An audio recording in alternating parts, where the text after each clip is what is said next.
السلام عليكم ورحمة الله وبركاته. أنا يا جماعة الخير بعتذر لشعبي ولأهلي على ما قلته في وسائل الإعلام. أنا في حياتي لم أكن عضو في حركة حماس، ولم أعمل مع حركة حماس لا في تركيا ولا في الضفة الغربية. أنا واحد من الناس كنت بكذب.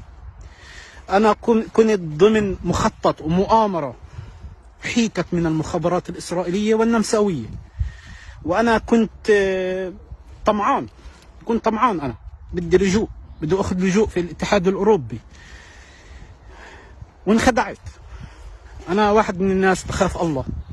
أنا رجعت لنفسي، ويقول الله عز وجل في كتابه الكريم: بسم الله الرحمن الرحيم: والذين إذا فعلوا فاحشة أو ظلموا أنفسهم ذكروا الله فاستغفروا لذنوبهم ومن يغفر الذنوب إلا الله ولم يصروا على ما فعلوا وهم يعلمون.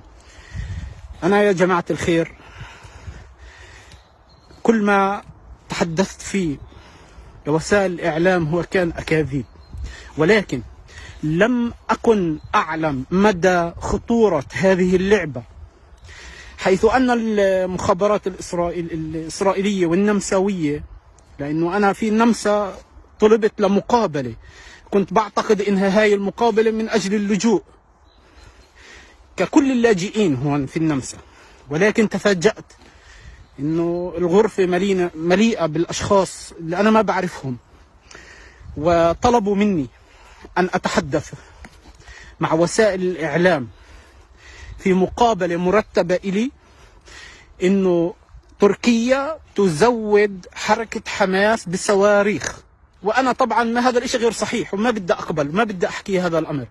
أنا ما بدي أستمر في هذه المؤامرة، لن أستمر في هذه اللعبة القذرة حتى لو كلفني هذا الأمر حياتي.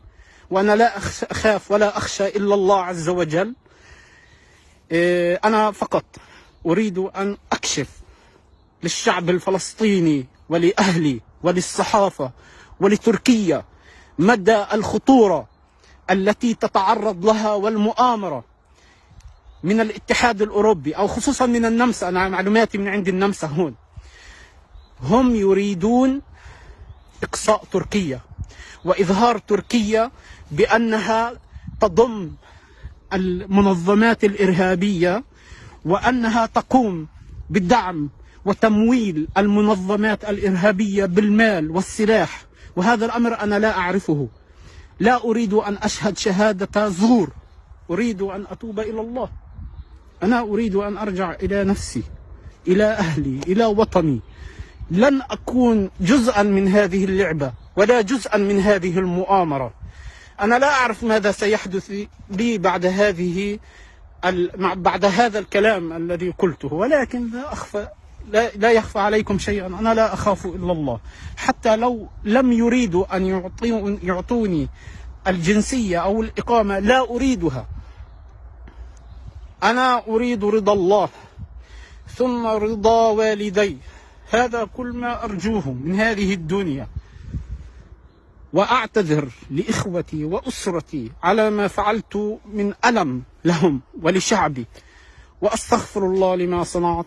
أقول قولي هذا، ويا جماعة الخير أي حدا بيحب يساعدني أنا يوصل كلامي لوسائل الإعلام للصحافة، أنا على استعداد أن أظهر وأتحدث بالحقيقة وأكشف جميع هذه المؤامرة.